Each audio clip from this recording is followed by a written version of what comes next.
राज्य दृष्टिमा देशभित्र दूरी हुँदैन। नमस्कार, म धीरज बस्नेत। समाचारको गर्भमा विवरण मात्र होइन, कारण र निवारणको बाटो पनि हुन्छ। पर्दामा देखिने र छेकिने खोजीको खबर उद्घाटन गर्न तम तयार बाइलाइन।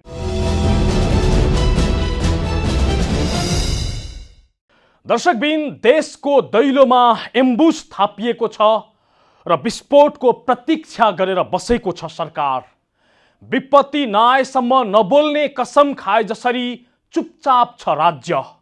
अर्थात् मुलुकको एक मात्रै अन्तर्राष्ट्रिय विमानस्थल जहाँ धावन मार्गको छेउमै 70 लाख लिटरको हवाई इन्धनको डिपो राखिएको छ, जुन डिपोमा थोरै मात्रै चिप्लियो भने सजिलै ठोक्किन सक्छन् जहाजहरू र निम्त्याउन सक्छ कसैले कल्पनै नगरेको दुर्घटना। यति खतरनाक ढङ्गले राखिएको इन्धनको डिपोका कारण विमानस्थल एम्बुस थापेको थलो जस्तै बन्दै गएको छ। दुर्घटनाको निम्तो दिएको कुनै खतरनाक भीर जस्तो बनेको छ, जहाँ जुनसुकै बेला जेसुकै हुन सक्छ र नचाहेरै ठुलो जनधनको क्षति सहनु पर्छ।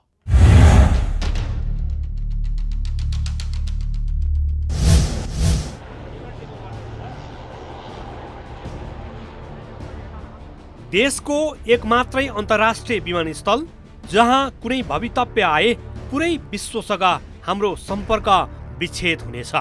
विकल्पहीन यो विमानस्थल जति सुरक्षित हुनुपर्ने हो त्यति सुरक्षित छैन, बरु यो दिनदिनै झन झन जोखिममा फस्दै गएको छ। वरिपरिको अग्ला घर र बेला बेलामा ठोक्किने चराका कारण असुरक्षित बनेको यो विमानस्थल पछिल्लो समय झनै बढी खतरनाक बन्दै गएको छ। बढ्दै गएको जहाजको चाप र बम जसरी धावन मार्गको छेउमा राखिएको हवाई इन्धनको डिपोका कारण यो करिब एम्बुस जस्तो बन्दै गएको छ। धावन मार्गबाट 100 मिटर भन्दा पनि नजिक 70 लाख लिटरको हवाई इन्धनको डिपो राखिएको छ, जुन अन्तर्राष्ट्रिय मापदण्ड विपरीत छ। तपाईँ तिनकुनेबाट गौशालातर्फ जाँदै हुनुहुन्छ भने याद गर्नुहोस्, सिनामङ्गल चोकबाट पूर्वतर्फ नेपाल आयल निगमको ठूलो डिपो छ र त्यो डिपो अन्तर्राष्ट्रिय विमानस्थलमा आउने हवाईजहाजहरूका लागि भरिने इन्धन भण्डारण गर्न बनाइएको हो। 70 लाख लिटर क्षमताको यो डिपो सधैँ जसो पूर्ण क्षमतामै रहेको हुन्छ। रनवे 02 अर्थात् कोटेश्वर तर्फबाट विमान अवतरण गर्दा आन्तरिक विमानस्थलतर्फ जाने बाटोको ठिक 100 मिटर तल रहेको छ यो इन्धन भण्डारण केन्द्र। एक मात्रै अन्तर्राष्ट्रिय विमानस्थल जुन कति संवेदनशील र जोखिमयुक्त छ भन्ने कुरा यी दृश्यहरूले प्रश्न पार्छ र विमानस्थल कति जोखिमपूर्ण छ भन्ने कुरा पनि यो धावन मार्ग नजिकै राखिएका यी तेलका ट्याङ्कीहरूले पुष्टि गर्छ। कहिलेकाहीँ पानी परेको बेला वा हुस्सु लागेको कारण रनवे देखिएन र विमान चिप्लिन पुग्यो भने जुनसुकै बेला यहाँ ठुलो दुर्घटना हुन सक्छ। यदि विमान चिप्लिएर हवाई इन्धनको भण्डारण केन्द्रमा ठोकिन आइपुग्यो भने त्यहाँ ठुलो आगलागी हुन सक्छ र हजारौंको यह लीला एकै लपकामा समाप्त हुन सक्छ। अकल्पनीय कुरा यो कल्पना पनि गर्न सक्दैनौँ हामीले। यदि कुनै पनि जहाज त्यो डिपोमा आएर ठक्कर लागेर चाहिँ दुर्घटना भयो भने त त्यो जस्तो ठुलो दुर्घटना, त्यो दुर्घटनाले त विमानस्थललाई त्यो छेउछाउलाई माथि भएन, त्यो टोटल बानेश्वर एरिया, यो के अरे सिनामङ एरिया, तपाईँको तिनकुने, इभन त्यो कोटेश्वर एरियालाई समाउनु पनि भेट्न सक्ने सम्भावना हुन्छ। मैले अघि तपाईँलाई भनिहालेँ नि, 5 लिटरको पेट्रोल बम पड्काउँदा त कस्तो आगोको मुस्ला आउँछ भनेदेखिलाई त्यो ठुलो ट्याङ्करमा यदि आग लागेर पड्किने नै हो भने त अस्ति हामी लेबननमा एउटा डेटोनेट भएको थियो नि, तपाईँले याद गर्नुभएको थियो नि होइन? त्यो डेटोनेसनले त्यो एरिया नै पुरा बर्बाद पारेको थियो। अब यसको जुन शक्ति हुन्छ नि, त्यो प्रज्वलन शक्ति त्यति यदि पड्क्यो भने त यसले कति नाश पार्छ हामीले त सोच्नु पनि सकेको छ। यो इमिनेसन कोटेश्वर तर्फबाट अवतरण गर्दाको दृश्य हो र नियमित रूपमा विमान अवतरण गर्ने मुख्य रनवे हो यो। यदि कुनै कारणवश विमान चिप्लिन पुग्यो भने यसरी ठूलो दुर्घटना आउन सक्छ।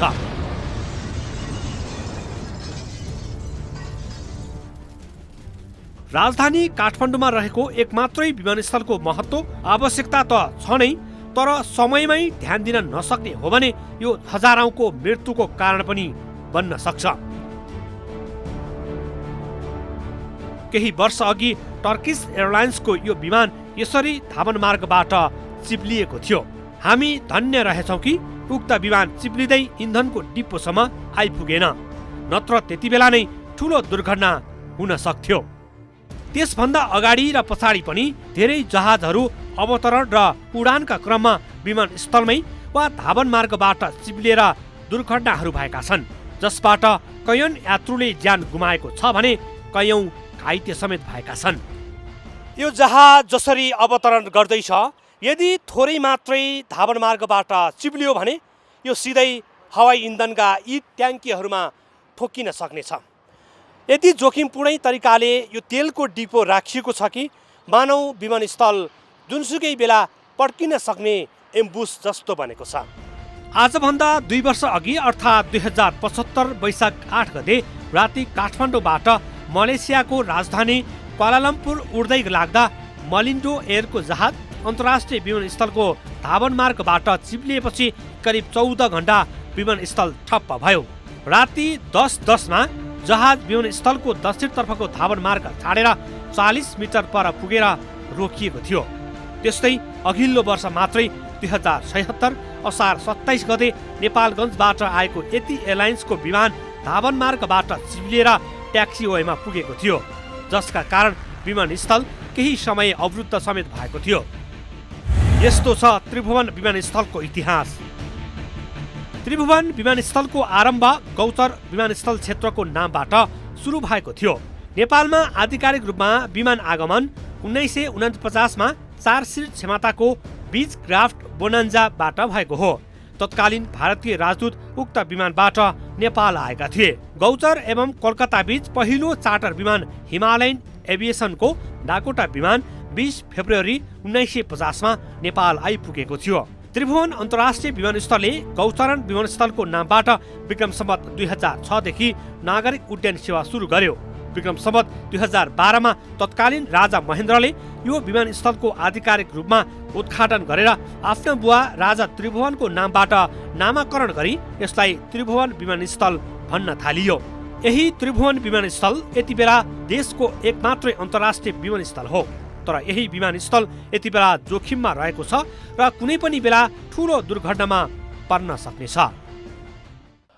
हो, देशको एक मात्रै अन्तर्राष्ट्रिय विमानस्थल एम्बुस थापेको थलो जस्तो बनेको छ। थोरै मात्रै विमान चिप्लियो भने त्यसले निम्त्याउने दुर्घटना जो कसैले कल्पनै गर्न सक्दैन।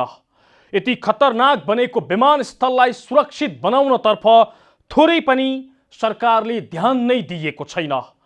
यो जोखिमप्रति देखाएको बेमतलबी देखाउनेछौँ, तर एकैछिनको विश्रामपछि। दर्शकबिन, आज हामी बाइलाइनमा एम्बुस जस्तो बनेको त्रिभुवन अन्तर्राष्ट्रिय विमानस्थल र सरकारले यसमा गरेको बेमतलब देखाइराखेका छौँ। विमानस्थलको धावन मार्ग छेउमा इन्धनको डिपो जुन अन्तर्राष्ट्रिय मापदण्ड विपरीत छ र अत्यन्त खतरनाक छ, तर सरकार यसलाई खास ठुलो खतरा मानिराखेको छैन। अहिलेसम्म केही भएन, अब पनि केही हुँदैन जसरी रमिता हेरेर बसिराखेको छ।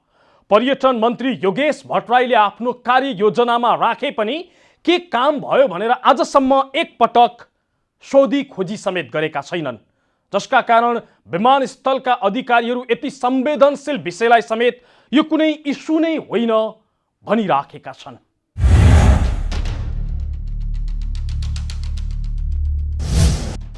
पर्यटन मन्त्रालयको जिम्मेवारी सम्हालेको करिब 2 सातापछि पर्यटन मन्त्री योगेश भट्टराईले 2076 भदौमा प्रमुख प्राथमिकताका कार्यक्रम अर्थात् 141 बुँदे कार्ययोजना सार्वजनिक गरे। जुन कार्ययोजनाको 141 नम्बरमा लेखिएको छ, त्रिभुवन अन्तर्राष्ट्रिय विमानस्थलमा रहेको इन्धन भण्डारणलाई भूमिगत गर्न नेपाल आयल निगमलाई अनुरोध गर्ने र यसका लागि आवश्यक जमिनको प्रबन्ध गर्ने।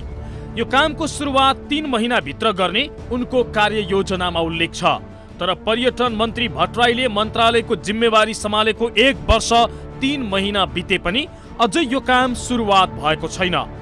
सुरुवात त परको कुरा, नेपाल आयल निगम यो कुरा थाहै नपाए जसरी बसेको छ भने नागरिक उड्डयन प्राधिकरण यो काम आयल निगमको भन्दै पन्छिराखेको छ। करिब एम्बुस जस्तो बनेर बसेका 70 लाख लिटरका हवाई इन्धनका कारण विमानस्थल असुरक्षित बनिरहँदा यसतर्फ कसैले खासै ध्यान दिएका छैनन्। मन्त्रीले कार्ययोजनामा राखे तर काम चाहिँ के भयो भनेर एक पटक पनि सोधखोज गरेका छैनन्। सायद यही कारण विमानस्थलका प्रवक्ता डीओ चन्द्रलाल कर्ण सिधै भन्छन् यो कुनै इस्यु नै होइन, यसमा चर्चा परिचर्चा गर्न र कल्पना गर्न आवश्यकै छैन। हाम्रो उहाँहरूसँग कुनै इस्यु नै चाहिँ छैन। अब त्यसैले कुनै इस्यु नभएकोले यो विषयमा किन गर्ने चर्चा परिचर्चा धेरजी? देशको एकमात्र अन्तर्राष्ट्रिय विमानस्थल यति ठूलो जोखिममा रहँदा विमानस्थलका प्रवक्ता कुनै इस्यु नै नभएको बताउँछन्। यसलाई सामान्य रूपमा लिनुपर्ने उनको टिप्पणी छ र यस्तै टिप्पणी नेपाल आयल निगमको पनि छ। निगमका प्रवक्ता इन्जिनियर विनित मणि उपाध्याय यो आजको नभई 40 वर्ष पहिले बनाएको संरचना भएको र अहिलेसम्म केही नभएकाले यस विषयमा चिन्ता गर्न नपर्ने बताउँछन्। तर विगतको तुलनामा 10औं गुन्नाले विमानको चाप बढेको छ। धावन मार्ग अत्याधिक व्यस्त भएको छ। यसतर्फ ध्यान नदिएको निगम भन्छ यो सार्नै पर्ने जरुरी छैन। सार्नै परे पनि अहिलेसम्म कुनै पनि सरकारी निकायबाट हामीलाई पत्र आएको छैन। निगमका प्रवक्ता उपाध्याय यस विषयमा सामान्य छलफल समेत नभएको बताउँछन्। यो थाहा नभएको कुरालाई त अब हामीलाई अहिलेसम्म त्यस्तो किसिमको कुनै पत्राचारै भएको छैन। पत्राचार नभएको कुरामा हामीले कसरी भन्ने कि यो चिज यहाँ यसरी पुगेको छ, यस्तो भएको छ भनेर? यो विषय अहिलेसम्म छलफलमै आएको छैन। यो चाहिँ के छ भने यो हाम्रो विमानस्थल जुनमा चाहिँ जुन छ हाम्रो डिपो छ, यो डिपो निर्माण भएको छ। यो डिपो निर्माण आज भएको होइन, यो करिब 40-42 वर्ष अगाडि नै भएको हो। अब नेपाल सरकारले त्यो कुरा महसुस गर्छ कि यसलाई हामीले स्थानान्तरण अन्ततिर जग्गा दिएर नेपाल आयल निगमले चाहिँ त्यहाँ स्थानान्तरण गरोस् भने त्यो चाहिँ अब विचारणीय कुरा हो। सरकारले निर्देशन दिन्छ भने नगर्ने भन्ने कुरो पनि भयो हैन। निर्देशन भन्दा नि एक खालको यो छलफल, निर्देशन भन्दा पहिला त तपाईहरु बीच नै पनि एउटा छलफल यो चाहिँ आवश्यकता छ कि भन्ने खालको हिजोको एउटा समय थियो। आज त्यो चाप बढेर गएको छ विमानस्थलमा र त्यो चाप बढ्दासँग के हुन्छ भने रिस्क पनि बढ्दै जान्छ।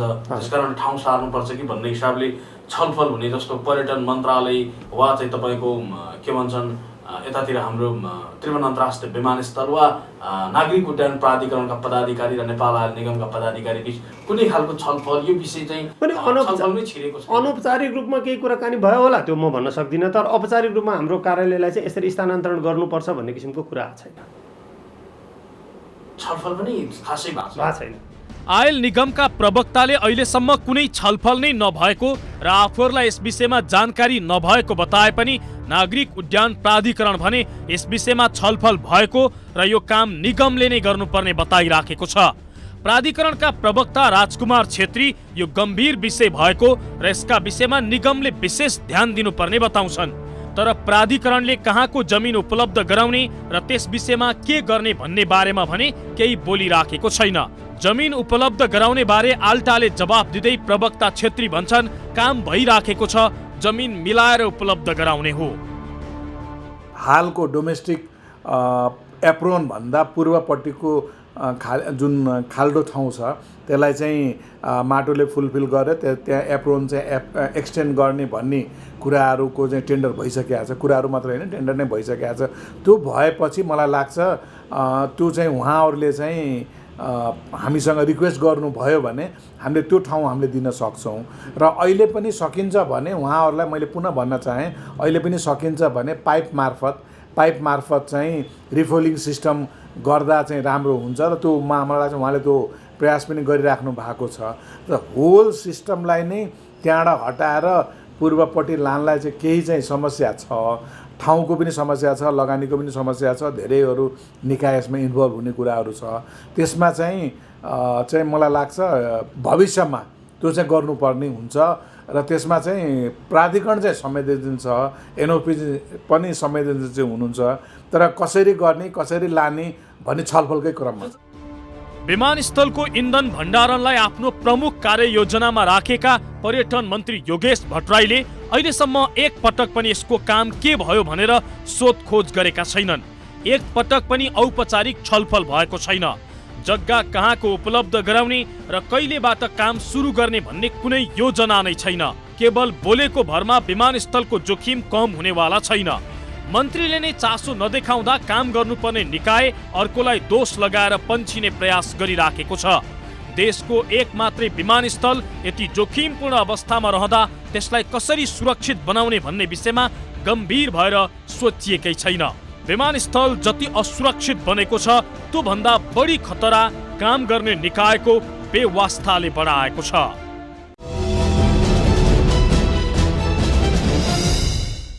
दर्शकबिन, आज हामी बाइलाइनमा इन्धन डिपोका कारण खतरनाक बनेको त्रिभुवन अन्तर्राष्ट्रिय विमानस्थल र बेवास्ता गरेको सरकारका विषयमा चर्चा गरिराखेका छौँ। विमानस्थल खतरामा छ, यसलाई सुरक्षित बनाउन तत्काल इन्धनको डिपो सार्नुपर्छ भनेर पाइलटहरूले पटक पटक भनेका छन्। खतरा छ भनेर स्वयं नागरिक उड्डयन प्राधिकरणले पनि स्वीकार गरेको छ। तर सार्ने काममा भने कुनै तदारुकता देखाएको छैन। केवल पशुपतिनाथको भरोसामा सब चिज छाडिए जस्तो गरेर बसेको छ।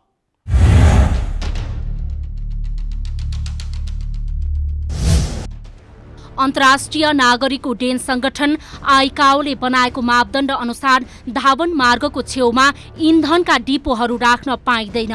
दुनियाँका धेरै देशले यो मापदण्डको पालना गरेका छन्। तर नेपालमा भने धावन मार्गबाट करिब 100 मिटर भन्दा कमको दूरीमा 70 लाख लिटरको इन्धनका डिपो खडा गरिएको छ, जुन संरचना आजभन्दा 40 वर्ष अघिको।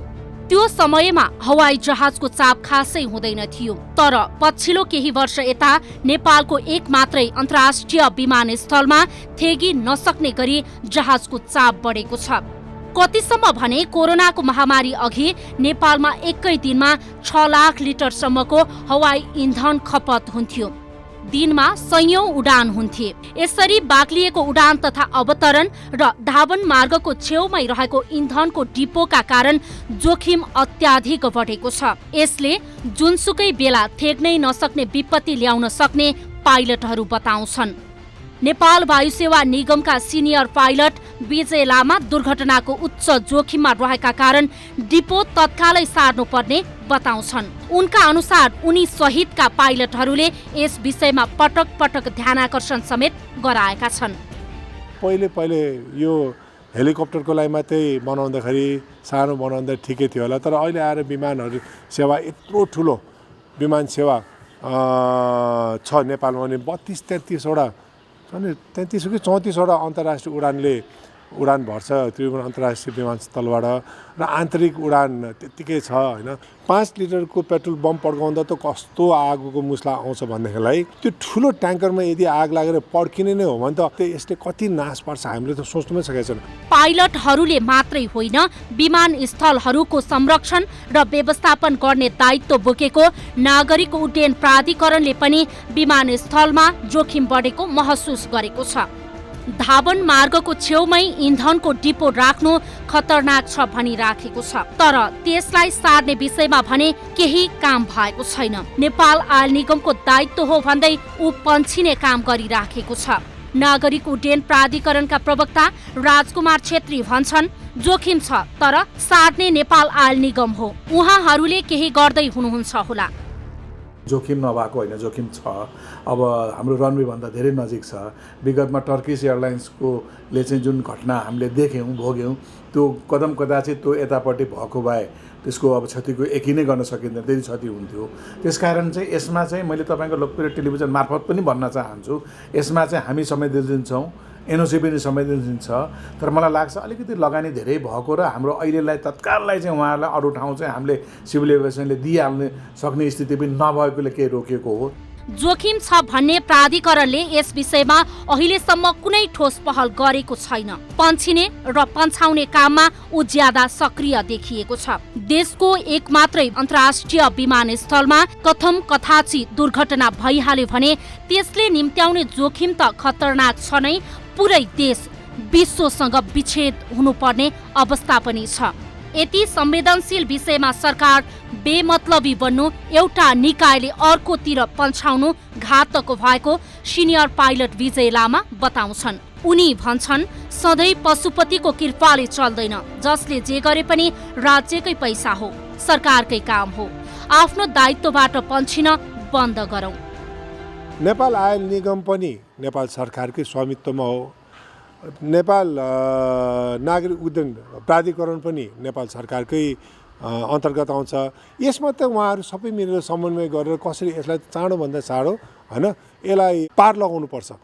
यदि तपाईँहरू अनौपचारिक रूपमा छलफल गर्दै हुनुहुन्छ भने यसलाई औपचारिकता दिइदिनु होला।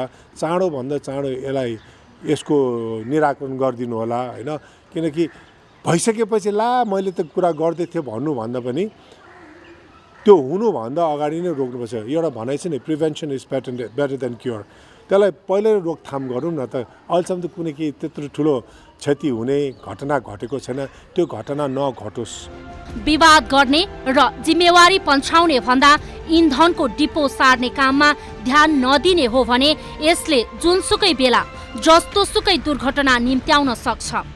त्रिभुवन अन्तर्राष्ट्रिय विमानस्थलको धावन मार्गमा धेरै विमानहरू उडान र अवतरण गर्ने क्रममा चिप्लिएका छन्। यदि जहाज थोरै मात्र तेलको ट्याङ्कीतर्फ चिप्लियो भने के होला? हवाई इन्धनको डिपो सार्ने विषयलाई कार्ययोजनामा सीमित बनाएका पर्यटन मन्त्री योगेश भट्टराईले यसको जवाफ दिन सक्छन्। त्यस्तो नहोस्, तर यदि कथाचित त्यस्तो भइहालेमा त्यसले पुर्याउने क्षति कल्पना समेत गर्न नसकिने अवस्थामा छ। त्यसैले यस्ता संवेदनशील विषयमा राज्यले बेलैमा ध्यान दिनु आवश्यक छ। हो, त्यस्तो भवितव्य भएपछि बल्ल सरकारको आँखा खुल्ने हो। दुनियाँ तहस नहस भएपछि मात्रै सरकारले सोच्ने हो, होइन भने कार्य योजना बनाउन सक्ने, त्यसमा राख्न सक्ने, तर काम भयो कि भएन भनेर एक वचन सोध्न र बुझ्न समेत किन सक्दैनन् पर्यटन मन्त्री योगेश भट्टराई? यो कुनै इस्यु नै होइन भनेर किन बेवास्ता गर्छन् विमानस्थलका अधिकारीहरू? बार बार पाइलटहरू जोखिम छ, विमानस्थललाई एम्बुस नबनाउनुस् भन्दा किन तत्परता देखाउँदैन नागरिक उड्डयन प्राधिकरण? विपत्ति कुरेर बस्ने काम नगरियोस्। भगवान भरोसामा विमानस्थललाई छाड्ने काम बन्द गरियोस्। हौस् त, आजलाई एम्बुस जस्तो बनेको त्रिभुवन अन्तर्राष्ट्रिय विमानस्थल र सरकारले देखाएको बेमतलबको प्रसङ्ग यति नै। मुलुकको माटो जहाँ छोए पनि राष्ट्र एकैचोटि जागरुक हुन्छ। यो दूरीविहीन आचरण नै समाचारको मूलधार बाइलाइन अर्थात् जिम्मेवार पत्रकारिता। नमस्कार।